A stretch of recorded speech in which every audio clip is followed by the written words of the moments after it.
Sveiki, aš Eglė Pavydė ir su jumis asociacijos lyderė tinklalaidė Lyderystė. Ir šiandien man tikrai didelė laimė, kad pas mus laidoje galiu kalbinti tikrą Lietuvos lyderę, patriotę, buvusią premjerę Lietuvos Respublikos Seimo narę Ingridą Šimonytę. Tai laba diena. Labą dieną. Ingrida, man įdomu, koks buvo jausmas, kai tik baigėte eiti premjerės pareigas ir ar buvo kažkokia tuštuma, ar buvo toksai pagaliau laikas šiek tiek atsikvėpti, aišku, darbai nesibaigė, bet bent jau truputį tą tempą sulėtinti. Na, aš truputį tą jausmą aprašiau tą pačią dieną, kai tiesiog išėjau jau iš vyriausybės pastato su paskutiniais kolegom, kurie su manim liko jau ten iki tų paskutinių valandų. Uždarėm duris ir turiu pasakyti, kad, na, aš turbūt kaip ir dauguma moterų esu labai reikli savo. Aš ir kitiems reikli, bet kitų žmonių kažkokiuose poelgiuose ar darbuose toleruoju daug daugiau kažkokių ten ar kažko nepadarimo, ar nepadarimo laiku, ar kažkokių klaidų negu savo. Tai savo tą reiklumą turiu išvyščiusi tokį, gal kartais galvoju ir nelabai jau iki tokios, kaip pasakyti, savigraužos ribos, kas nėra labai sveika. Bet taip bandžiau pagalvoti ir pagalvojau, it was a hell of a ride, kaip sako, tikrai metai pasitaikė labai labai intensyvus ir labai sudėtingi kažkuria prasme, bet kita vertus pradėjau galvoti, ar yra apie ką parašyti namo, ta prasme kažkokių padarytų darbų, ar tų darbų, kurie gerokai įsibėgėjo ir tarkim jos čia pabaigė kas nors kitas, nu vat atsijungiam pagaliau nuo Brelo žiedo, tai atsijungiam vasario mėnesį, bet iš esmės visas įdirbis buvo padarytas Dainiaus Kreivio ministerijos ir va, tuo metu ir kiti dalykai, ir jau nekalbant apie tas krizes, kurias reikėjo tuo pačiu metu kažkaip spręsti, ir COVID dar, kai prasidėjo darbas, ir paskui migracijos, ir apie plataus masto karą Ukrainai jau nekalbant, nes tai yra situacija, kuri dėja tebesitęsia.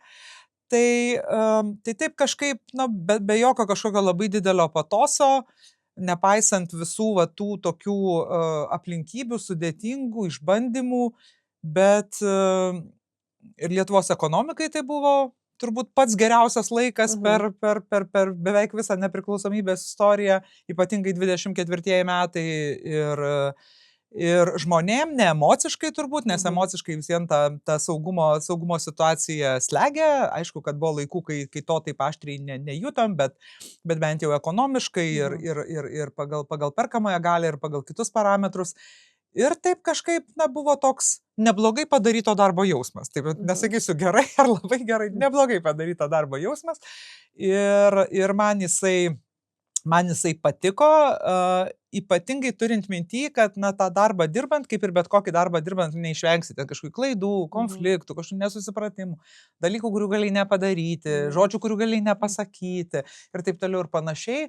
Bet, na, kas man asmeniškai būtų buvę labai sunku, tai jeigu kažkuriuo metu reikėtų jau su savo sąžine derėtis, ar čia vis dėlto kažką reikia vis tiek, dėl kažkokio didesnio tikslo kažką reikia daryti, galbūt paminant tą tokį savo vidinį teisingumą ar kažkokį supratimą apie tai, kas yra padoru ir kas yra nepadoru, kas yra teisinga ir kas yra neteisinga, ar vis dėlto ne. Tai aš džiaugiuosi, kad man va tų tokių pasirinkimų, tiesą sakant, nebuvo. Ta prasme, man nereikėjo rinktis, žiūrėti ir galvoti ir sverti, kiek aš čia galiu savo, na, vat, kažkokio tokio savigarbos paaukoti tam, kad kažkokius dalykus padaryti. Tai to, tiesą sakant, nebuvo ir dėl to labai džiaugiuosi, nes turėti šiokį tokį sąrašėlį padarytų darbų yra gerai, bet dar geriau yra turėti ramią sąžinę.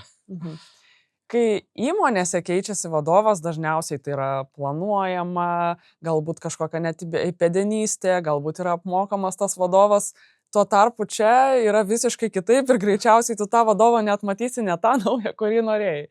Tai ar nėra tokio jausmo po to šiek tiek, kad kaip čia paleisti, ar čia gerai daro, ar čia teisingi sprendimai, kiek dar ilgai rūpi, ar tiesiog rūpės visada, nes dirba Seime?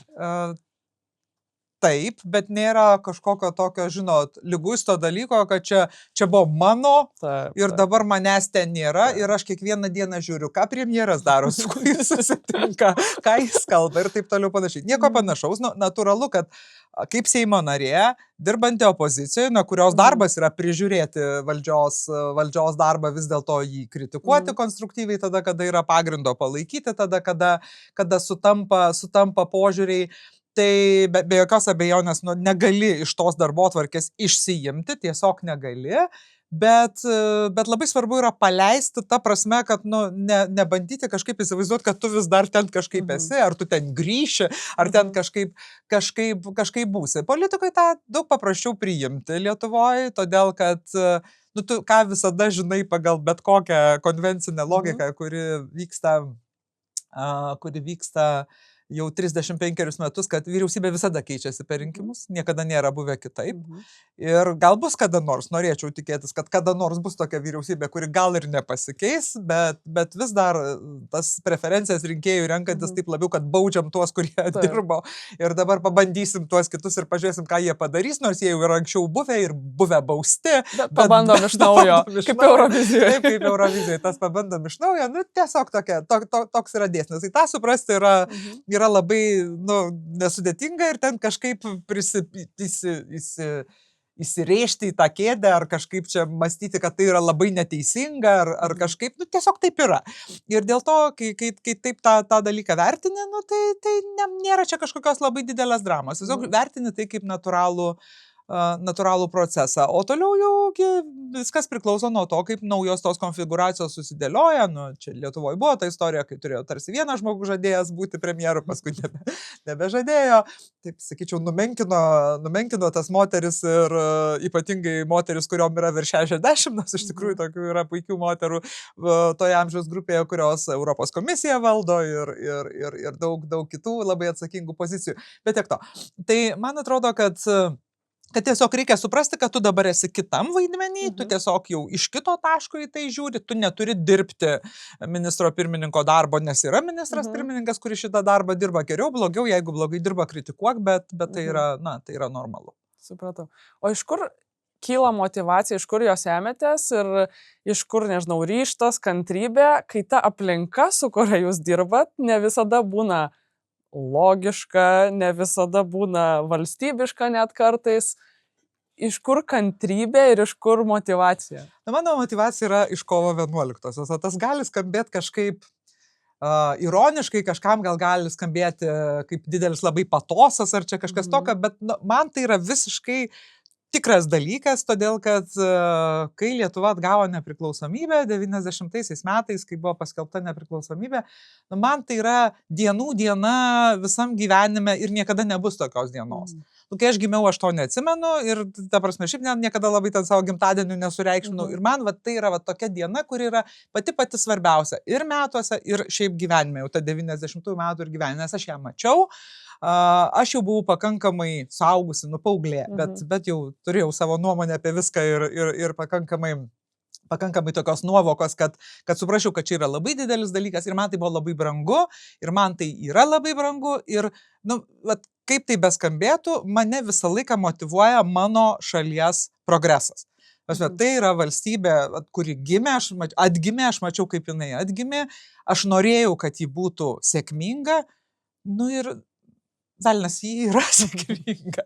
Ir kai gali prie to sėkmės prisidėti, tai yra didžiausia motyvacija. Visa kita kažkaip ten kalbėjo, rašė, sakė, pasakė, tieškė, trėžė, kirto, pavelniais, nesvarbu. Tu tiesiog galvoji, kur yra tie dalykai, kur tu dar pastumti, dar kažką padaryti, kad būtų kažkaip ir visuomenė tokia, solidaresnė ir jautresnė, ir atviresnė, ir geriau kitą matanti, ir kažkokios paslaugos geresnės, ir infrastruktūra, ir kad tie patys investuotojai, ar, sakykime, kiti žiūrėtojai iš šalies mus pamatytų ir ne šiaip pamatytų ten, bet ir įvertintų, ir, tarkim, galimybės Lietuvoje įvertintų. Ir man atrodo, kad čia yra viskas, ko užtenka visiškai, nes tada tu supranti, kad aš tiesiog darau šitą, o jau jūs ten su tuo savo piktumu kaip norit. O darbinė prasme, kokios pagrindinės temos, kokie klausimai yra dabar darbotvarkėje, kas užima didžiąją dalį laiko? Saugumas, žinoma. Saugumas, gal geopolitinė aplinka, nes kaip ten bebūtų, laikai, pastarojo laikotarpio buvo išbandymas vienas po kito. Ir COVIDas buvo didelis išbandymas visam pasaulyje, ne, vėliau turėjom čia tas migracijos atakas, kurios buvo, o vėliau prasidėjo plataus masto karas ir tai yra ne šiaip, kad vyksta plataus masto karas netoliese šalia tavęs, bet tu supranti, kad per tą karą yra kvestionuojama visa tai, ant ko stovi tavo valstybė. Visos tos vertybės, visos tos idėjos, pasirinkimo laisvės, žodžio laisvės, draugų pasirinkimo, sąjungininkų pasirinkimo laisvės, teritorinio vientisumo be jokios abejonės ir kitų, kas yra mažom valstybėm savaime labai svarbus dalykas, todėl kad mes neturim tos grinai jėgos, kur vadinasi right by might, kad tu tiesiog esi mighty country, reiškia, kaip ten kelios yra tokios pasaulyje, kurios gali savo tiesą įrodinėti savo kumščiu. Mes neturim tokio kumščio ir dėl to mums tas keitimasis toks arba tas bandymas kažkaip kvestionuoti tarptautinę teisę ir mūsų buvimą tam tarptautinės teisės tinkle, yra labai pavojingas ir dabar natūralu, kad buvo labai, tikrai labai sėkmingas tas laikas ir verslai mūsų pasirodė be galo adaptyvus ir ekonomika be galo adaptyvi. Išgyvenom labai sunku šoką 22 metais, kai viso pasaulio žaliavų rinkos ten išėjo su kainomis į kosmosą, bet kažkaip suvaldėm, susitvarkėm, grįžom ir ta ekonomika mūsų nukentėjo šiek tiek, bet palyginus iš tikrųjų labai labai atspari pasirodė ir namūkiai ir visos kitos sistemos, bet dabar jau atsiranda truputėlį kitų spalvų, taip, ypatingai po Jungtinių Amerikos valstijų rinkimų, kur jau vien tik tai galvoti taip, kaip anksčiau norėjosi galvoti, kad velnas nepaisant visos šitos sudėtingos situacijos mes esam saugiausi negu kada nors buvom, mūsų sąjungininkai mums yra davę didžiausius įsipareigojimus, lyginant su bet kuriuo laiku, kada mes juos turėjom. Dabar matom, kad kaip čia pasakyti, nelabai žinom, kaip iš tikrųjų bus. Todėl, kad, aišku, turim pasaulį tą, kuriame žodžiai nebūtinai reiškia veiksmus. Ir tai yra jau savaime trikdantis dalykas, todėl, kad, kai dažnai sako, politikai tik tai kalba. Tai politikų pagrindinis darbas yra kalbėti, nes ir parlamentas yra nuo žodžio parler, ne? Tu kalbi, tu kažkokias idėjas gini, jeigu tos idėjos susilaukia palaikymo, tu jas įgyvendinti. Vis tiek viskas prasideda nuo kažkokios verbalikos, nuo kažkokio įgarsinimo savo vertybių, savo planų, savo matymo, savo idėjų. O dabar tarsi tu atsirandi tokiam pasauliu, kur tau sako, nekreip dėmesio, ką kas kalba ir ką kalba politikai. Ir tada, ir verslininkai, kai kurie, pavyzdžiui, tas pats Elonas Muskas, kuris meluoja ištisai ir paskui sako, čia biškai pasakiau nesąmonę, bet tu sakai dalykus, kurie mažina žmonių pasitikėjimą valstybę. Nes tu sakai, kad ten vyksta kažkas prezervatyvus į gazą, bet čia kita gaza, čia Mozambikas. Tiek to, gal nusišnekėjau. Bet tu sukuri tokius dalykus, kur žodis pasidaro bevertis. Ir man atrodo, tai yra gana sudėtinga aplinka, nes vis tiek tu tam tikrais žodiniais įsipareigojimais, rašytiniais įsipareigojimais, kaip kokiu nors 5 straipsniu NATO sutarties, ar ten ES kažkokiomis tom pagrindinėmis teigiamosiomis sutartimis, tu tiesiog esi įpratęs kliautis. Ir dabar supranti, kad tau reikia kliautis kažkuo kitu, tau reikia kažkokio tokio situatyvinio, kažkokių tokių, nežinau, įrangos, pagal kurią tu čia galėtum skaityti tarp eilučių, iš kažkokių veiksmų, kuriuos gali žodžiai paneigti, gali patvirtinti. Sudėtinga tokia aplinka, manau, kad yra gana sudėtinga. Aišku, mes esam vis tiek, ačiū Dievui, ES nariai, nesam vieni, esam kažkokio didelio dalyko dalis, bet tas netikrumas, kaip ir bet koks netikrumas, nes yra skirtingi netikrumai, yra kažkokia rizika, kurią tu prisijimi. Verslo žmonės tą puikiai žino, tu prisijimi riziką, taip yra netikrumas, bet tu daugiau mažiau gali suskaičiuoti variantus ir gali daugiau mažiau suskaičiuoti tą savo upside didžiausią, bet ir didžiausią downside. Aišku, gali būti juoda gulbė, bet ta juoda gulbė yra vis tiek jau toks labai labai netikimybiškas dalykas. O dabar mes turim tokią situaciją, kai yra iš bet kurio taško tūkstančiai išeičių ir dar iš tų išeičių dar tūkstančiai išeičių. Tai man atrodo, kad tas trikdo, nes mes dar nemokam tokioj aplinkoje gyventi, turėsim išmokti. Mano kitas klausimas buvo, tai kur mes einam čia su to pasauliu, bet turbūt labai yra neaišku, kur mes einam. Na, yra gana neaišku, nes ką mes visą laiką, prie ko mes visą laiką buvom įpratę, nors gal veiksmais tai atrodė ir ne visą laiką taip jau labai manifestuojama, bet tu visą laiką buvai įpratęs prie to, kad Jungtinės Amerikos valstijos yra, laisvojo pasaulio lyderis. Ir dabar supranti, kad dabartinė vadovybė, ji gal ir toliau sako, kad yra laisvojo pasaulio lyderis, bet ta laisvė, taip kaip mes ją suprantam, ir taip kaip ją supranta, pavyzdžiui, žmonės esantys aplink prezidentą, yra tokio jausmo, kad mes gal skirtingai suprantam, kas yra laisvė. Nes tu supranti, kad ten yra tik tai tokia ta laisvė, kuri yra gerai žmonėm, kurie turi didelius verslus, varto didelius pinigus, turi didelę ambiciją. Pavyzdžiui, ten visą reguliavimą išmesim, ES nieko daugiau nedaro, kaip tik tai miegant savo visų reglamentų ir direktyvų, kame yra tiesos. Yra tiesos, nes jeigu taip dalinti pasaulį į tokias dalis, tai aš sakyčiau, kad amerikiečiai yra tie, kurie sugalvoja. Ir ten yra tikrai geros sąlygos ir daug potencialo tam sugalvojimui. Kinija yra tie, kurie, kaip čia mandagiai pasakyti, pasinaudoja tuo, ką sugalvoja kiti, nebūtinai už tai sumokėdami. O ES paprastai yra tas, kas užreguliuoja tą, ką vieni sugalvoja, o kiti kopijuoja. Tai tas užreguliavimas, jisai aišku, kad turi įtaką ES ekonomikai. Ir čia, tarkim, tie visi raportai, kuriuos paskutiniu metu išrašė ir Draghi, ir Leta, jie tuos labai akivaizdžius dalykus kalba, kad kaip atsitinka taip, kad vien todėl, kad ES nesugeba sukurti, pavyzdžiui, kapitalo sąjungos, tai startuolius Europos tiesiog nusiurbė Jungtinės Amerikos valstijos. Tas įmonės, kurios galėtų čia daryti labai kažkokius advanced dalykus, juos tiesiog nusiurbė Jungtinės Amerikos valstijos, nes ten gali gauti kapitalą, ne taip kaip Europoje, kur sena, graži bankininkystė, ten teta prie langelio, sutartis, tas, anas. Ir mes tam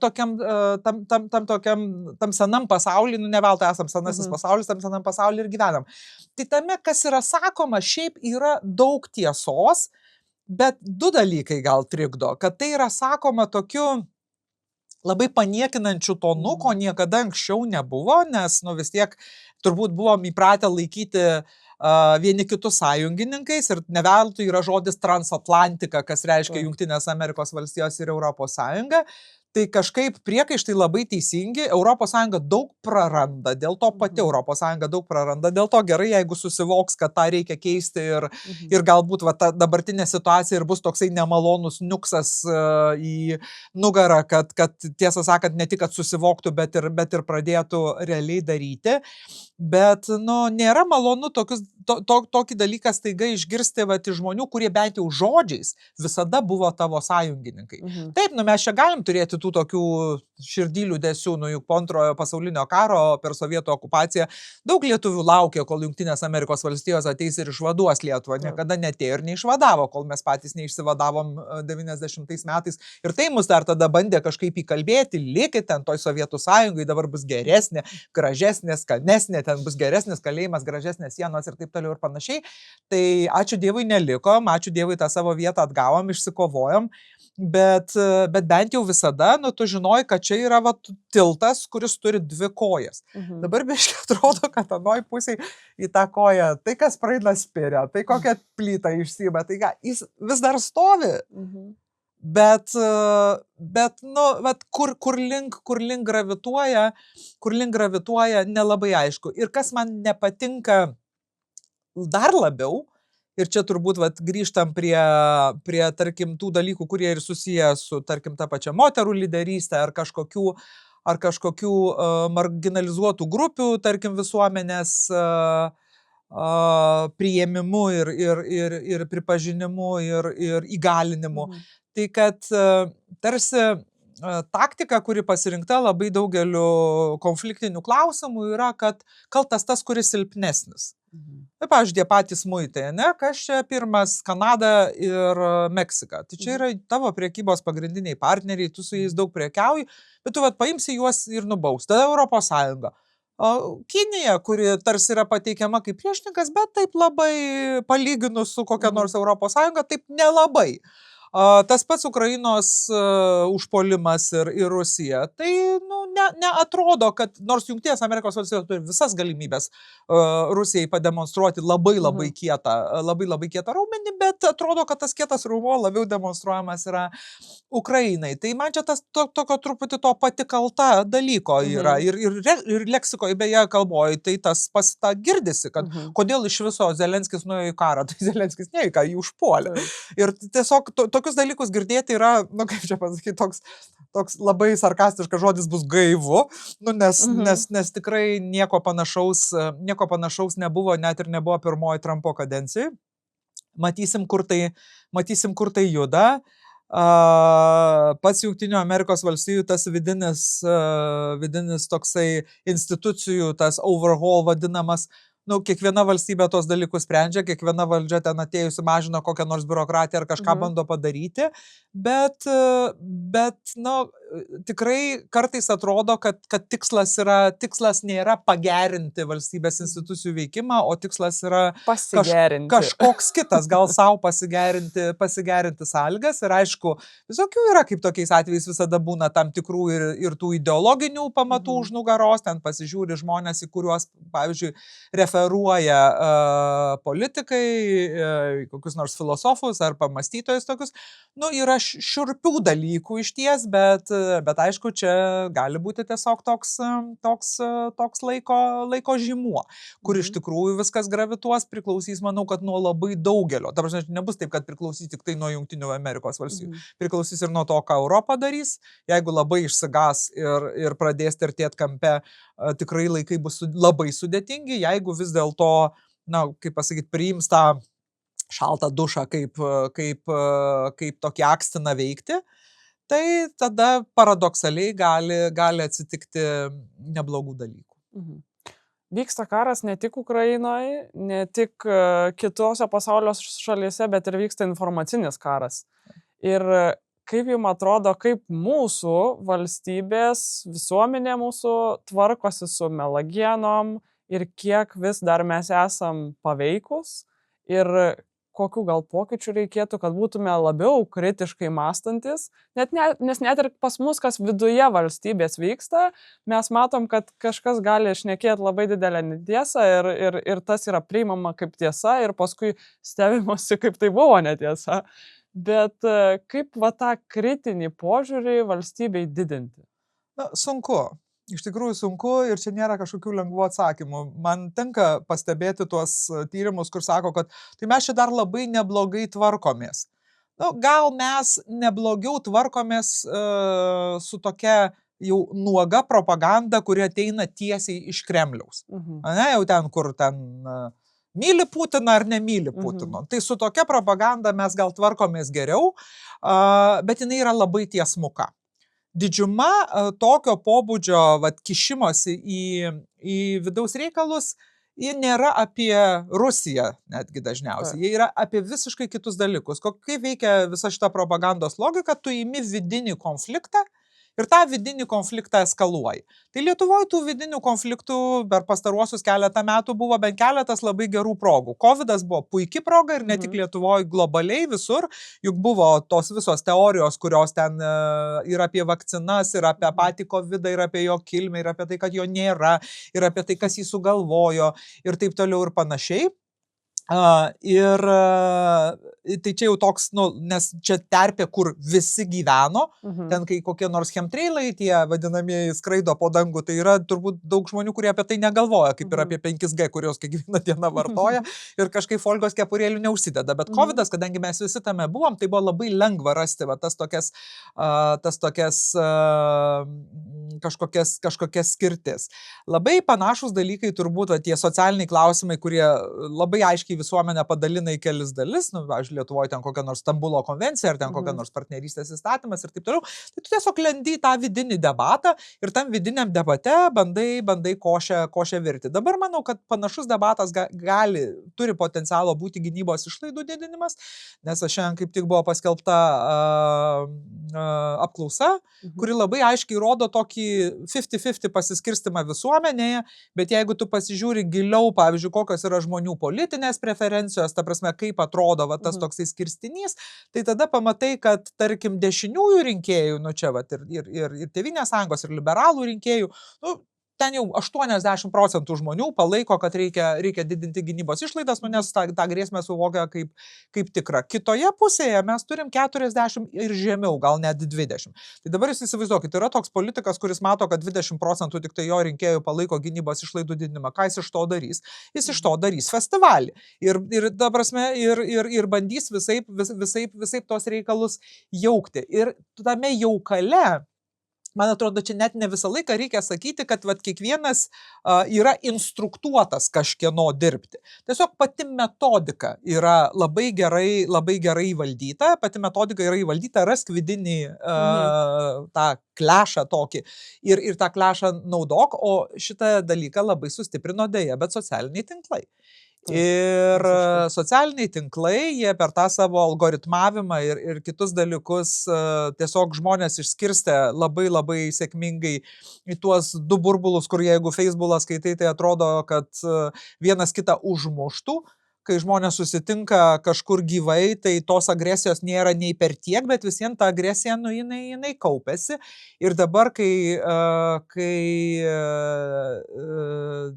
kurie platformų savininkai iš viso atsisakė bet kokio cenzuravimo, ar net necenzuravimo, net tas žodis, nu, bent kažkokios priežiūros turinio, tai tarkim koks nors Twitteris, kuris savo laiku buvo, nu, vis tiek tokių labiau kažkokių lyderių, ne, platformą paskleisti žinią pasauliui, dabar tapo toks, nu, nežinau, požeminės perėjos sienų nurašytų, nupurkštų ten grafičiais bilia kokiais ir kažkokiais siaubais sieną, tai, nu, mano nuomonė, šiaip net ir mokykloj kažkaip, vat, labai išmokyti to kritinio mąstymo yra gana sudėtinga. Mano supratimu, niekas neišmoko tiek kritinio mąstymo, kaip skaitimas daugelio knygų. Tiesiog va, tas įgūdis, kad tu daug skaitai, tu kažkuo domiesi, tu turi skirtingas istorijas, skirtingus aprašymus, skirtingus požiūrio kampus, nes jeigu tau kažkas sakys, tu mąstyk labiau. Nu, ką prasme, ką reiškia labiau mąstyk? Tu eisi natūraliai ten, kur tu pasitikrini savo įsitikinimą. Ir tokių vietų, kur tu gali pasitikrinti savo įsitikinimą, nesvarbu, koks tavo įsitikinimas, žemė plokščia, ten ateiviai nusileido, ar dar kažkas, tu visada rasi. Ir tada tau atrodo, o, va, žiūrėkit, nu, aš atrandu tą savo pasitvirtinimą ir kodėl aš turiu pradėti galvoti kitaip. Kodėl? Kas mane gali įtikinti galvoti kitaip? Šiaip realiai niekas. Tai man atrodo, o kai mes jau kalbam apie švietimą, nu, tai tada vėl prasideda, kad 12 metų mokykloje, programos nuolat keičiasi, bet ir maždaug galėtų valdžia kažkaip palikti ramybėje ir kažkaip leisti tom mokyklom ten pačiom kažkaip tą kritinį mąstymą išugdyti, bet juk neišugdysi šitai. Todėl, kad keičiasi technologijos, pavyzdžiui, ne, vaikai dabar gyvena visai kitomis technologijomis, kitais informacijos šaltiniais, negu mokytojai jų gyvena.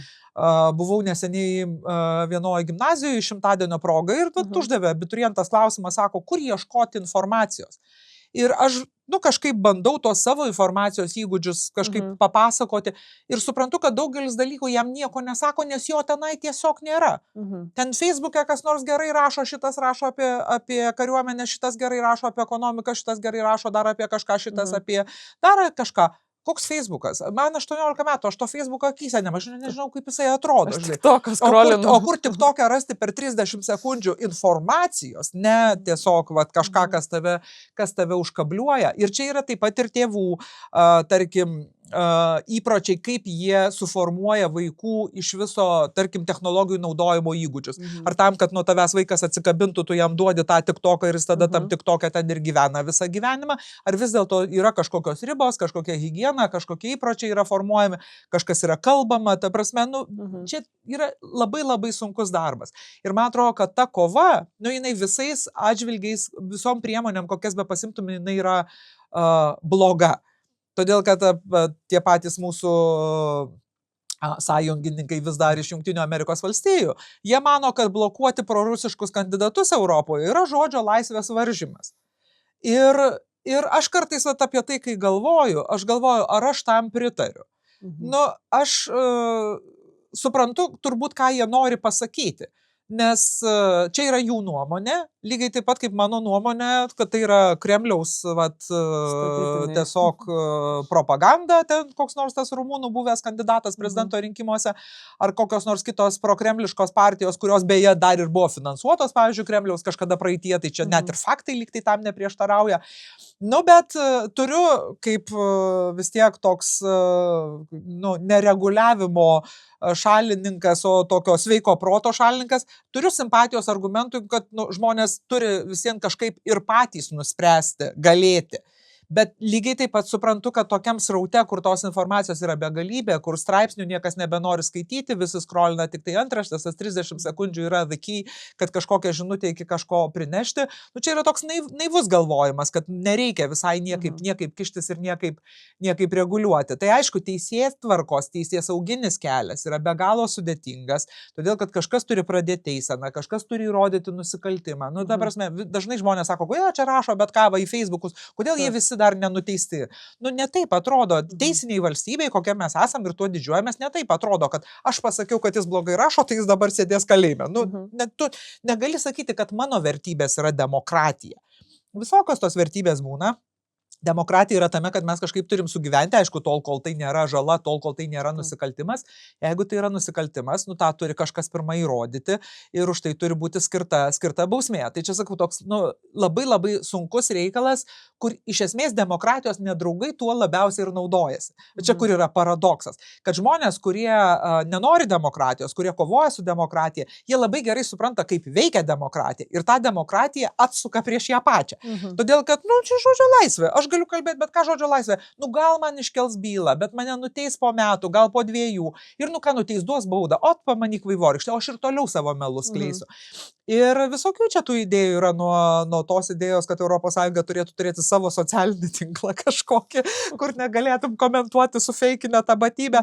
Bet man atrodo, pradžiai būtų gražu, pavyzdžiui, priimti tuos sprendimus, kurie leistų išravėti visokius botus ir trolius iš socialinių tinklų. Žmogus su savo nuomonė, kokia ten ta nuomonė mums atrodytų baisi ar nepagrįsta ar kokia, tai vis dar yra žmogus su savo nuomonė, galiausiai už tą nuomonę gali ir atsakyti, jeigu kažkas atsitinka. O visi jau tie dirbtiniai dalykai, kurie kuria regimybę, kad žmonės taip galvoja, regimybę, kad žmonėms taip patinka, ar kažkokį tokį tą feikinį pasaulį, šitą tai, man atrodo, tai tikrai technologiškai turėtų būti užkardyta. Ir klausimas, kiek tas žmogus su savo atskirąją nuomonę, kiek jis tos kritinės masės sudaro, nes tie botai ir yra problema didžioji ta, kad jie atrodo, kad yra masinė nuomonė. Teisybė, bet aišku, kad yra žmonių, kurie turi daugiau sekėjų, kurių nuomonė plačiau išsivaikšto. Ir čia nėra tas pats, jeigu socialiniai tinklai buvo užmanyti kaip kažkas, kad tu galėtum bendrauti su žmonėmis, tai tokio normalaus žmogaus bendravimo ratas yra kiek žmonių? 100 žmonių, 500 žmonių, ne?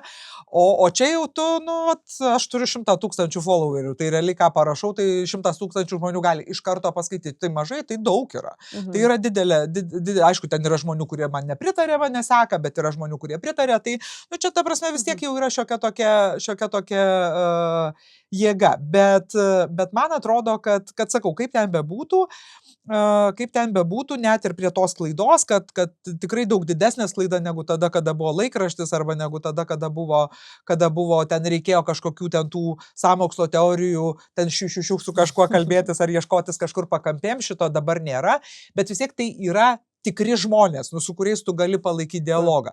O su, gal jis nepasiseks, gal jis bus beviltiškas, bet bent jau gali bandyti. O su tais trolių fermų dalykais, su tais botais, nu, čia yra tiesiog tam, kad imituotų reiškia, tavo minties klaidos didybę. Ir aišku, kad tai jau yra technologija, kuri skirta manipuliuoti ir tokios technologijos, nu, jos turėtų būti užkardytos. Dabar norėčiau į truputį kitą temą peršokti ir pagrįžti į jūsų tą kadenciją buvusią, kuri turbūt ją tilpo visko tiek, kiek užtektų 2 ar 3 kadencijom, ir COVIDas, ir karas, ir visokios įvairiausios krizės. Kaip tuo metu atrodė poilsis, ar jo iš vis nors kiek buvo, ir ar buvo toks momentas, kad jau atrodė viskas, esu ties perdegimo riba? Buvo to nuovargio iš tikrųjų, buvo, tarkim, kai prasidėjo Rusijos invazija į Ukrainą, tai aš nežinau, kokią savaitę laiko turbūt buvau miegojus, nu, maks po kokį 1 valandų per parą, nes tu iš esmės gyveni žiniose, žinių sraute, ten ant visų messengerių su visais, su kuo tik tai gali pasikalbėti, ten ar su Ukrainos premjeru, ar ten su savo kolegomis, ir tiesiog ir ten jau kokią 4 ryto sakai, nu viskas, nu reikia eiti truputį pamiegoti, nes 6 ryto reikės keltis į darbą, atsiguli, guli, žiūri į lubas ir supranti, kad nemiegos ir vėl eini to televizorių žiūrėti. Nu, va taip atrodė. Tas laikas, tai tada jau atrodė, kad, nu, kad jau viskas, kad jau yra akyse smėlis ir kad jau kažkur plauki gal truputėlį. Nu, bet buvo tikrai labai labai išskirtinis laikas, kai ta prasme atrodė, kad, nu, vat, jeigu kur nors nusisuksi minutėj, tai kažkokią labai svarbią informaciją gal netyčia ir pražiūrėsi. Tai ten jau tokia tikrai buvo fiziškai labai, labai sekinantis laikas, bet tokiais atvejais visą laiką, nu, aš visą laiką taip galvodavau, kuo aš galiu skųstis? Ta prasme, aš turiu savo lovą, aš turiu savo kavą, aš nuvažiuosiu mašiną į ofisą šiltą, ant manęs bomba nekrenta, ta prasme, kuo aš galiu skųstis? Požiūrio klausimas. Tiesiog forget about it ir viskas, ir dirbam toliau, žiūrim, ką galim padaryti. Tai tas poilsis, nu, aš tiesiog stengdavausi miegoti.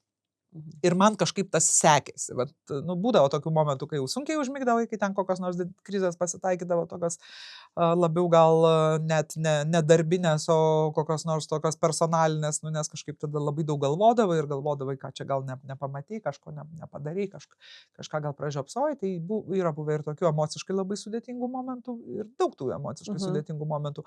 Bet šiaip, nu, tas toksai, kad varai ten nuo 7 iki 7 parvarai, ten kažką ten truputį gal pasižiūri kokias nors žinias, pabandai kokią knygą pavardyti ir vis tiek pasistengi pamiegoti. O vasarą tai aš visą laiką stengdavausi kažkaip savo gėlynę pasikuisti. Ir mane jisai labai, labai žemino. Ir turbūt 1 metus aš buvau be atostogų, 2 metus savaitę gal turėjau atostogų, bet tada bankrutavo Perlas ir mano atostogos nuėjo šunio nuodegos energetikos, reiškia, krizės metu. Paskui jau 23 metais turbūt tų atostogų turėjau gal net kokias 10 dienų. Prabanga. Jo, ir paskutiniais metais irgi gal panašiai kažkiek. Tai negerai, taip yra negerai, nes vis tiek reikia šiek tiek pasilsėti, bet aš stengdavausi jau, kai pasitaikydavo koks ramesnis savaitgalis, tai ten ar pavaikščioti kažkur ten po Turniškių miškus, ar kažką tokio paveikti, truputėlį nuimti savo mintis nuo dalyko, kad neperdegčiau. Ir tai vat grinai dėl intensyvumo darbo, tai manau, kad man tą ir pavyko padaryti, vat kas buvo tikrai jau sunku, jau kai aplinkybės tiesiog buvo tokios, kad jau ten neperdegti, jau buvo labai labai sudėtinga, bet sakau, tada visą laiką galvoju, ką aš čia perdegsiu, kokia mano problema gyvenime. Mano problema yra tik tai tiek, kad aš nežinau, kas bus toliau ir yra labai daug darbo, o visa kita, taip sakant. O per visą karjerą, vat, kai tokie sunkus labai momentai ir morališkai, ir fiziškai, ar esat kada nors susimąsčius, kad nuvelniam, aš čia ėjau? Kodėl aš nesėdžiu kokioj, nežinau, įmonės vadovės pareigose privačiam sektoriui? Na, koks skirtumas, ten irgi tokių momentų būna. Čiagi nėra turbūt žmogui, kuris daro darbą, nu taip, su širdim, tai visiškai nesvarbu, tu mokytoja esi, ar tu premjerė esi, ar tu kepyklai vadovauji, ar tu vadovauji ten kokiai high-techo, nežinau, įmoniai su 1000 žmonių. Vis tiek visada yra kažkokie momentai, kai atrodo, nu, jau atrodo, nebežinau, ką daryti. Mane gal labiau tokie momentai trikdo, kai atrodo, nebežinau, ką daryti, kur jau tada atsisėdi ir verki.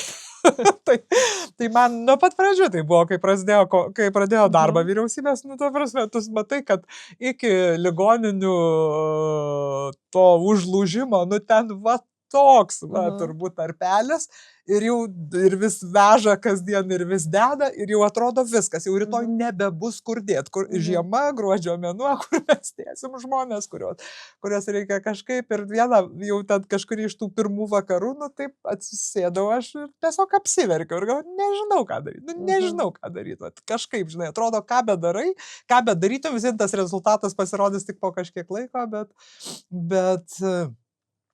bet problema yra dabar. Nu, bet tada kažkaip nusišluosai tas ašaras ir eini toliau daryti. Tai ne tai, kad velnias čia mane nešė į šitą galerą. Nu, ta prasme, aš kai ėjau, tai aš žinau, kur aš einu. Ir čia nebuvo taip, kad mane įkalbino, įviliojo ir aš nežinau, kas čia bus. Ašgi žinojau, kur einu. Tai nieko čia labai kaltinti kažkaip nereikėjo, bet sakau, tikrai buvo tokių momentų, kai atrodė, kad nebežinai, ką daryti toliau. Ir kad galvoju, rytoj krešins viskas ir kas tada, žinai. Bet, nu, kažkaip vis tiek išsispręsdavo su gerų ir protingų žmonių pagalba. Kažkaip atsirasdavo tų sprendimų. Tai apie tuos gerus ir protingus žmonės ir tą moteriausybę. Tai jūsų kabinetas ministrų buvo rekordinis lyčių balanso atžvilgiu. Ir buvo, jeigu neklystu, pradžioj 7 moterys ir 8 vyrai, paskui ten šiek tiek keitėsi, bet vis tiek pažiūrėjus visus kabinetus, antras turbūt yra tik tai, man rodos, buvo 5 moterys viename kabinete. Aš net pasižiūrėjau, kai buvo kita premjerė Prunskienė. Oi, ten iš vis ten viena buvo. Taip, ten buvo iš vis labai prasta situacija, bet ar jūs to siekėt tikslingai, kad tas balansas būtų, ar tiesiog jūs pažinojot nuostabių moterų, kurios galėtų tą darbą atlikti? Na, tai čia yra abu dalykai, kad aš to siekiu ir aš tikrai pažinau moterų, kurios gal pačios nežinojo, kad jos gali tą darbą atlikti, bet man atrodo, kad jos gali tą darbą atlikti ir aš žinau, kad aš turėsiu labai daug kritikos. Aš žinau, kad tas moteris ministrės kritikuos taip, kaip nei vieno vyro nedrįstų kritikuoti. Nu, tiesiog tokia yra deja realybė ir tas iš, tarkim, tų pačių vyriausybės valandų labai matydavosi, kai kuriem Seimo nariam, kurių net liežuvis neapsiverčia kolegomis pavadinti, tiesiog matydavai, kad jie malonu yra iš esmės žeminti ar mane, ar mano kolegės. Ir tie klausimai tokie būdavo ne taip dažnai susiję netgi su dalyku, o daugiau su kažkokiomis emocijomis, ar kažkokiais, pavyzdžiui, man tokia iš šlykščiausių epizodų gyvenime buvo priekaištas, kad aš neva labai palaikau Ukrainą ir paramą Ukrainai ir didesnį Lietuvos įsitraukimą į paramą Ukrainai, todėl kad neturiu vyro ir vaikų ir man negaila, kad žus žmonės. Ir toks, ta prasme, tai jau nekalbant, kad tai yra visiškai prokremlinis naratyvas, iš tikrųjų, net jeigu ne Kremlius padavė ten tą klausimą, jisai pats kažkur susirado, bet, tai buvo tiesiog bandymas niekaip ne į mano kažkokią kompetenciją ar į mano kažkokius sugebėjimus, bet tiesiog apeliuoti į mano šeiminę padėtį, ar tai tarsi tai kažką reiškia, nors iš tikrųjų reiškia tai lygiai nieko. Tai ir kolegiam taip irgi, žinai, ar jūs nenorit vaikučių labiau paauginti, ką jūs čia bobelės atėjot valstybę pavadovą. Bet man atrodo, kad ir aišku, ta reiklumo kartelė, kaip ten bebūtų, kai baigiam darbą, taip kažkaip dar apie tai ir pagalvojau, kad kas be atsitiktų, ten ar kas nors kažką netai pasako, ar kažkas kažką netai padaro, tai ta kartelė tau užsuka va čia ir jau tu virš tos kartelės ir aš, ir Viktorija, ir Aušrinė, mes jau virš tos kartelės ir nugarą šokdavom, ir su kartim šokdavom, ir visaip, kai bandydavom šokti, kad kažkaip su ta kartelė susitvarkyti, nes aukštai iškelta. O kai pasikeitė po rinkimų, tai žmonės nusileido tą kartelę žemyn tiesiog ir pradėjo per ją laipioti. Ir tai ne visada perlipa. Tai sakau, žinau, kad tai bus, bet aš sąmoningai tą dariau. Aišku, visą savo kolegės įspėjau. Buvo tokių kolegių, kurios labai taip stambaukščiai iš pradžių sakė, kad bet nu, gal tu ką nors kitą paskirk, nes gal jeigu mane paskirsi, tai bus labai daug kritikos. Ir aš sakiau tada, žiūrėk, jeigu tu pati gali susitvarkyti su kritika, aš susitvarkysiu. Bet svarbu, kad tu galėtum susitvarkyti, nes tikrai lengva nebus, bus labai daug priekaištų, jie atrodys nepagrįsti, labai neteisingi, bet bus kažkokio, nu, tokios kartėlio dūšio. Bet jeigu tu žinai, ką tu nori padaryti, tai tada eik ir daryk. Ir kažkaip išsispręsim. Ir, nu, aš visas savo kolegės labai vertinau, bet galiu pasakyti, kad tokį pokalbį turėjau su kolegė, kurią laikau viena iš geriausių ministrų vyriausybėje ir su kuria tikrai labai daug gerų dalykų Lietuvai pavyko padaryti. Bet, nu, tas toksai natūralu, kad toks ir tas prisijėmimas savo atsakomybės ir ta drąsa išeiti, supranti, kad tavęs klausinės, bet politikui tas tarsi normalu, jeigu atėjai į politiką ir neketini sėdėti ten galiniuose suoluose, tai vis tiek kažkaip į tas šviesas turės išeiti, bet čia yra tos deja yra, nes moteriausybė buvo labai blogai, nes ten kažkokių šitų kartelių neperlipdavo, bet dabar kažkaip, sakau, kai žiūri į tą laipsnį kritiškumo ir reiklumo, nu, nėra teisinga, bet taip yra dėja. Bet taip ir atrodo, kad kai renkasi vyrai tą kabinetą, tai jiem tas klausimas nėra aktualus, jiems neskauda ir jis jiem nerūpi ir dėl to mes ir turim tą tokią situaciją. Aš sakyčiau, kad yra dar blogiau. Kai renkasi, tai paprastai, jeigu moterys ministrės, nu, tai ten buvo iki tokių pareiškimų, kad moteris mes mylim, bet svarbu ir kompetencija. Nu, tai vien tokia frazė, jinai labai yra šiaip žeminanti, todėl kad tarsi myliu ir kompetencija yra dalykai, kurie nu, niekaip negali vienoje vietoje egzistuoti. Ne?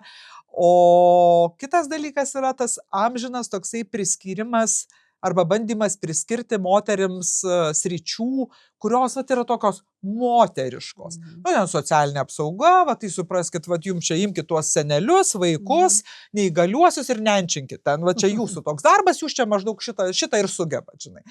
Tai Andrius Kubilius, kurio vyriausybėje man teko dirbti, turėjo irgi ne per daug, 2 moteris ministrės, bet buvo viena finansų, kita krašto apsaugos. Ir bent jau to požiūriu galima sakyti, kad kažkuria prasme buvo neskaičiumi, bet sakykime, klausimų sudėtingumu, ypač turint minty, kad buvo finansų krizė, nu, tai kažkiek galima pasakyti, kad to tokio atsakomybės bent jau svorio buvo priskirta. Bet labai dažnas yra tas toks įsivaizdavimas, kad tai, kad jūs ten kažkokios savo moteriškuose reikaluose pabūkit ten ir pasikapsykit. Aš per tą laiką, kadangi ir keitėsi šiek tiek ministrai ir lyties požiūrių keitėsi, ne, buvo ir, tarkim, socialinės apsaugos darbo ir ministrė, ir ministras, ir švietimo lygiai taip pat, tai pasakysiu taip, kad visiškai nesusijęs yra su lytimi dalykas. Prasme, puikiausiai ir vyrai, ir moteris su savo darbu kaip dalykininkai, ne, tarkim, ten galbūt politikai su kokiais nors asmeniais pasirinkimais, kurie kartais brangiai kainuoja, bet kaip dalykininkai, mano supratimu, puikiai tvarkėsi, visiškai nebuvo tos temos, kad čia moteriškai ar nemoteriškai, ar vyriškai, ar kažkaip. Ir sakyčiau, kad sakau, man tas yra svarbu.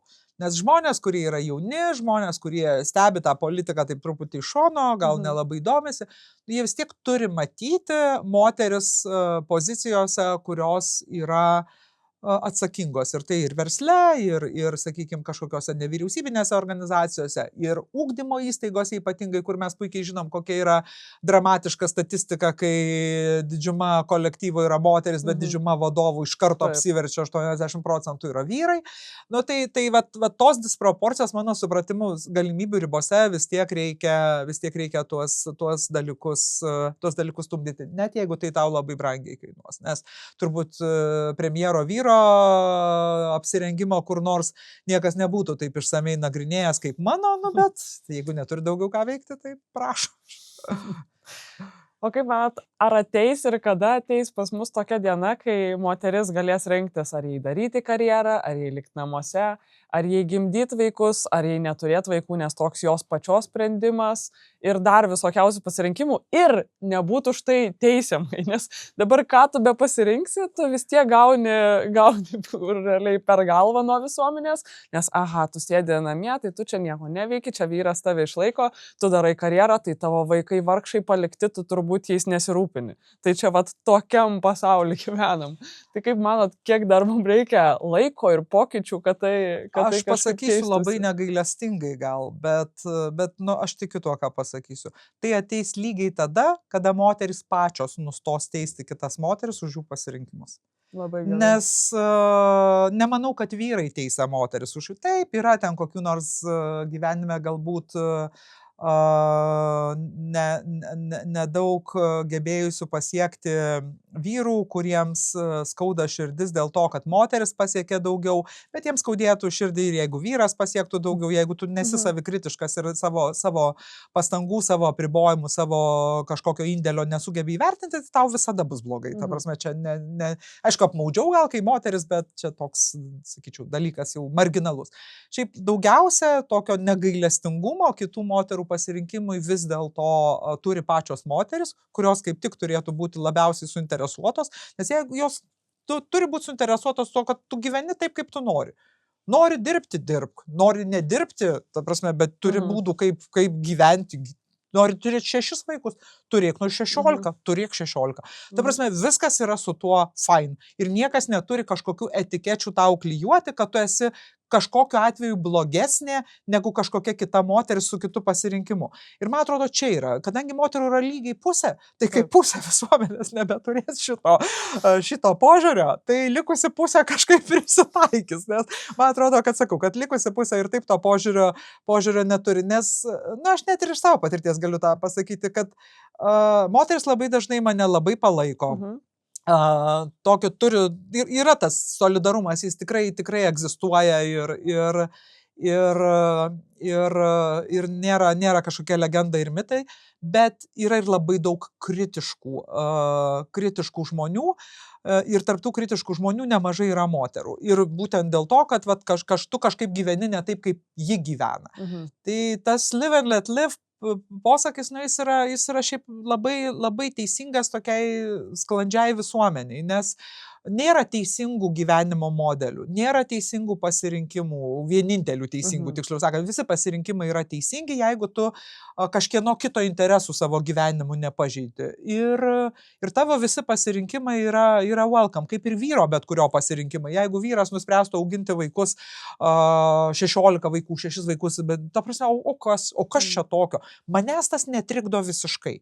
Manęs netrikdo niekieno pasirinkimai, kai tie pasirinkimai netrukdo niekam kitam gyventi. Ir man atrodo, kad sakau, jeigu mes jau kalbam apie moteris, tai pačiom moterim pirmiausia reikia tą savo pasakyti ir su tuo, taip sakant, susitarti. Ir tada manau, kad visa kita kažkaip prapuls. Labai geras pastebėjimas. Kai ruošiausi šiam pokalbiui, aš savo aplinkos paklausiau, ko norėtumėt paklausti Ingridos Šimonytės. Tai aš kelis klausimus pagarsinsiu, bet vieną pasilikau, kurį ir užduosiu. Tai buvo klausimas, kodėl jums patinka taip daug ir sunkiai dirbti, pavyzdžiui. Koks reikšmingiausias darbas, kurį Lietuvai nuveikėt, kur save matot už 10 metų, ar būsit politikoje, ar kandidatuosite dar kartą į prezidento rinkimus. Tai šitus visus paliekam neatsakytus ir paliekam intrigai, bet išrinkau vieną, kurį uždavė Ieva Koncevičiūtė, jūsų didelė gerbėja. Ačiū Ieva už naktinę žinutes man. Ir jinai sako, kad... Ir ačiū už tekstą apie antrą pensijų pakopą, geras buvo tas. Tai va, ir jinai sako, kad dažnai yra diskutuojama, kad Lietuvai trūksta tokios bendros vizijos, bendro matymo, kur mes einam ir tokio naratyvo, net sakyčiau, bendro. O kaip jums atrodo, kokia turėtų būti ta mūsų valstybės vizija ateičiai ir mūsų visuomeniai? Na juk visai neseniai tokia vizija buvo parengta ir ir net Seimo patvirtinta. Ir tai vadinasi Lietuva 2050 ir gali galvoti, kad tai yra strategija, popierius ar kažkas, bet kadangi ji buvo vis tiek kuriama taip nuo grassrootsų ir su tokiu įsitraukimu įvairių žmonių, meno, mokslo, visuomenininkų ir stengiamės kažkaip kaip politikai to neuždominuoti, tai man atrodo išsiryškino tokios dvi labai labai aiškios kryptis, kurios dabartiniam pasaulyje gali būti netaip lengvai išsaugomos. Nes iš esmės, kas yra ta Lietuva, kurią norėtųsi kažkaip ginti ir kurioje norėtųsi būti. Aišku, ir mano turbūt asmeninio požiūrio tame daug yra, tiksliau sakant, ne tai, kad aš jį taip suformavau, bet atsispindi, kad mes kalbam apie išsilavinusią visuomenę, kūrybingą visuomenę, kuri gali kurti, kuri gali priimti kaitą, nes tai yra mūsų kasdienybė ir tavo buvimas kažkaip užsikapsuliavusių ten stovėjimas vandenyne reiškia, kad upė sustos, jį visiems pro tave pratekės ir vis bus kitas ir kitas vanduo. Ir ta pati demokratija, kur, nes visi kiti formatavimai, neišsilavinusi tauta, nedemokratiška valstybė ar kažkokie kiti rinkiniai, jie žada tokias, pergalės atskirom grupėm visuomeniai, bet tikrai ne visai visuomeniai. Aišku, kai mes turėjom labai aišku tikslą prisijungti prie ES, prisijungti prie NATO, tai buvo tokie labai fiksuoti tikslai, kuriuos yra labai lengva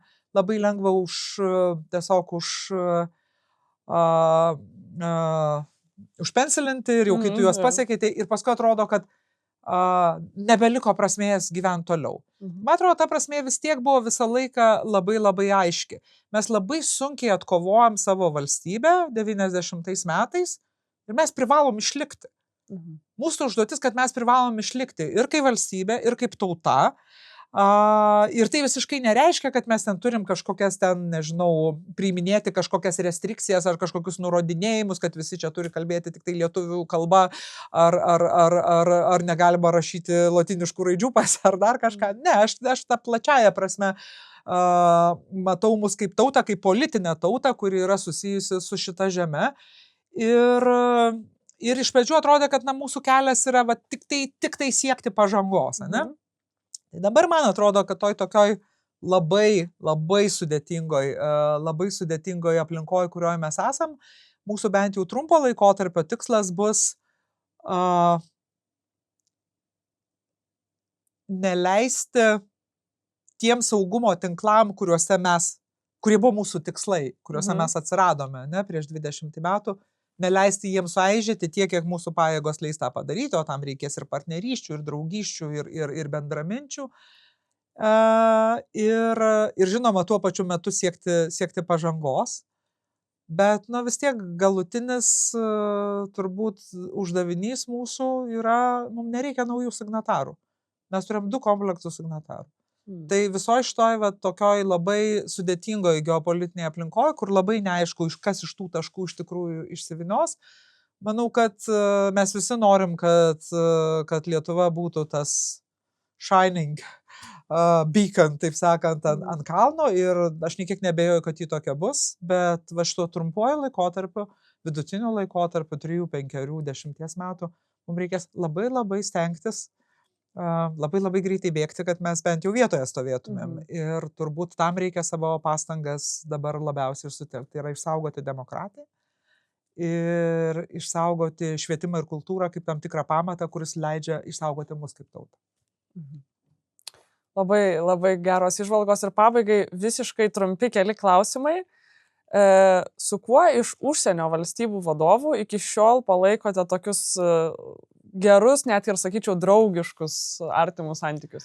Palaikau su keletu premjerų, su kuriais ir taip draugiškai santykius palaikiau, tai visą laiką susirašom, pasitikslinam, kaip gyvenam, kas naujo ir pasisveikinam su įvairiomis šventėmis. Tai yra tokios draugystės, kurios lieka. O kadangi esat knygų fanatikė ir dabar turbūt turėjo truputėlį, bent jau kiek daugiau laiko knygoms skaityti, kokia taip neseniai skaityta geriausia knyga? Neseniai skaityta, nu dabar nežinau, kaip čia pasakyti, geriausia, negeriausia, nes nenoriu nei vienos. Ne, čia, ta prasme, tarkim, ten, nežinau, paimkim pusę metų skaitėt kažkiek. Ne, pusę metų tai gal jau čia bus toks ne visiškai sąžiningas, nu pasakysiu, ką perskaičiau po to, kai baigiau darbą vyriausybėje, tai perskaičiau 2 lietuvių autorių knygas. Kotrynos Zylės knygą Mylimi kaulai, kuri yra absoliučiai fantastiška. Absoliučiai fantastiška ir visiems labai labai rekomenduoju perskaityti, nes, nu, aš pavydžiu, baltu pavydu gebėjimo sugalvoti, va, tokią ne šiaip istoriją, bet ir tą aplinką, kurioje ta istorija vyksta. Ir man ten daug dalykų yra atpažįstamų, nes nu, vis tiek esu ir daugiabučių, ir naujų senų rajonų troleibusų, va toks vaikas. Ir man kažkaip, nu, ta prasme, sakau, ten toks yra visiškai knyga. Ir kita knyga, kurią perskaičiau irgi visiškai neseniai, Akvilės Kavaliauskaitės Jausmai. Ir Akvilė, kai tą knygą parašė, ji man parašė, sako, aš parašiau knygą, kuri yra apie finansų krizę. Tų 2009-2012 metų, tiksliau sakant, tą laikmetį. Ir ten yra tokia meilės istorija, bet jinai susijusi yra su to laikmečiu, sako, labai noriu, kad paskaitytum. Ir paskaičiau ir tikrai labai labai šauni knyga, žinau, kad kažkada knygų mugėje čia bus pristatyta, gal ant dienų ar šiandien. Tai yra, ta prasme, aš dabar kažkaip labai atiduodu duoklę lietuvių autoriams ir stengiuosi kažkaip kuo daugiau lietuvių autorių knygų pirkti, kuo daugiau skaityti ir jau tas tęsiasi kurį laiką, bet vat, dabar turiu dar keletą planų nusipirkti po knygų mugės jau knygų, kurias toliau skaitysiu ir tai yra daugiausiai lietuvių autoriai. Kažkaip manau, kad mes turim tiek fainų kūrėjų dabar ir kino, ir muzikos, ir kokybės, ir literatūros. Tai aš būtent tą ir turiu minty, kad ne todėl faina, kad tu to žmonės pažįsti ir jie parašė knygą, ar ten padainavo dainą, ar nufilmavo filmą, o todėl, kad iš tikrųjų yra tokia patirtis maloni, įdomi, jaudinanti, turtinanti. Ir dėl to visus labai raginu domėtis tuo, ką turim namuose, nes tai vėlgi stiprina mus kaip tautą. Ir visiškai paskutinis klausimas. Kaip manat, kokios 3 esminės savybės reikalingos žmogui, kuris nori ne tik siekti, bet ir pasiekti savo tikslų? Nu, pirmas dalykas yra, turėjau čia vėlgi tokią iš tų susitikimų su moksleiviais ir taip sutapo, kad turėjau susitikimą tuo pačiu metu, su kitais moksleiviais susitikimą turėjo Eugenijus Laurinaitis. Ir ten buvo tokia tema sėkmės tema, ne? Ir Eugenijus sakė, kas yra sėkmė, nu, tai būti tinkamoje vietoje, tinkamu laiku. Bet nėragi taip gyvenime, kad viskas yra sėkmė, tu dar imi kažką. Tai aš taip, kai savo tą gyvenimą pragalvoju, kaip aš nuo tokios gan maištingos paauglės atsiradau ten, kur atsiradau, kur galbūt kitose kultūrose, kitose valstybėse čia atrodytų tokia labai labai vau karjera, bet nieko aš labai ypatingo nedariau. Aš tiesiog niekada neatstūmiau galimybių, kada jos buvo, nes tu, kažkaip turi šiek tiek savikritiškai vertinti savo galimybės, bet tu niekada negali vadovautis tą logiką, kad jeigu ten pusę sakinio po kablelio aš netitinku, tai viskas, aš netitinku visiškai. Gal ta pusė sakinio po kablelio nėra iš tikrųjų taip labai svarbu. Gal vis tiek reikia pabandyti, gal nepasiseks. Tada svarbu nekankinti savęs ir kitų. Tai pirmas dalykas yra imti galimybę, kai jinai yra ir kai jauti, kad gali. Nes paprastai, žinai, kad gali. Ir tada pradedi save įtikinėti, kodėl ne, kodėl tau patinka daug ir sunkiai dirbti. Aš nenoriu daug ir sunkiai dirbti, bet supranti, kad gali padaryti. Antras dalykas yra, kad jeigu matai, kad nepavyko, tai sąžiningai savo pripažinti, kad ne, ir tada tiesiog stabdyti tada, kada dar nėra per vėlu, kada tu nepridarai labai daug žalos nei savo, nei kitiems. Ir trečias, mano nuomonė, trečia savybė yra turėti sveiką saviironijos jausmą. Nes jeigu neturi sveiko saviironijos jausmo, tada visada yra grėsmė susireikšminti. Ypatingai, kai yra tie kažkokie ups gyvenime, tai tau gali pasirodyti, kad tu esi čia toks special, toks ypatingas, taip čia kažkaip viskas, pasaulis tau po kojom, žinai, ir čia viskas yra tik todėl, kad tu esi toks nuostabus. Ne, dėl to, kad tiesiog buvo sėkmė, buvai tinkamoje vietoje, tinkamu metu, nepastūmiai galimybės, ėmėsi atsakomybės, nepabijojai, tai čia yra tavo, bet šiaip yra daug tų kitų dalykų, kurie tą kelią kažkaip pakloja.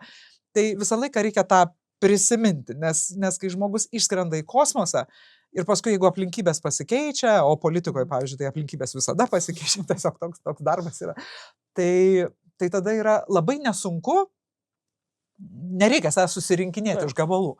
Nes tu tiesiog pasikeitė aplinkybės ir tu tiesiog keiti savo veiklą ir savo kažkokius įpročius ir kitus dalykus pagal tai, kaip pasikeitė aplinkybės. Gerai yra, kad nekeiti įsitikinimų. Nu, pavyzdžiui, aš dėl to, kad esu opozicija, tai nepradėsiu dabar balsuoti už tas nesąmonės, už kurias nebūčiau balsavus, kai nebuvau opozicija, nes tiesiog, mano nuomonė, reputacija, įsitikinimai yra svarbus dalykas, bet savo tą, kažkokį tokį savo elgesio ar kažkokiam savo požiūriais, nereikia susireikšminti. Tai man atrodo, ta saviironija leidžia nesusireikšminti. Gali iš savęs biškį pasijuokti visada. O, čia, žinai, labai kažkaip jaučiau, užlipau, žinai, nieko po kojom nesimato. Ir kai taip truputį duodi savo suprasti, kad čia ne šventieji podus lipdo ir tikrai visaip čia pasitaiko, tai tada yra lengva susitaikyti ir ar net nesusitaikyti, o tiesiog susigyventi su tuo, kad aplinkybės gyvenime kartais pasikeičia. O kai tai yra karjera, nesvarbu, man atrodo, ar versle, ar kažkur tų dienų, kada tau staiga pasako, kad tavęs nebereikia, visų gyvenime būna. Ir tada tu arba moki su tuo gyventi, arba tai tau pasidaro trauma visam gyvenimui. Tai va šitą reikia truputį ugdytis, ta prasme, tą nesusireikšminimą reikia truputį ugdytis, nes gal ne visi apie tai pagalvoja, paprastai pagalvoja po to, kai jau kažkas atsitinka. Bet labai labai praverčia.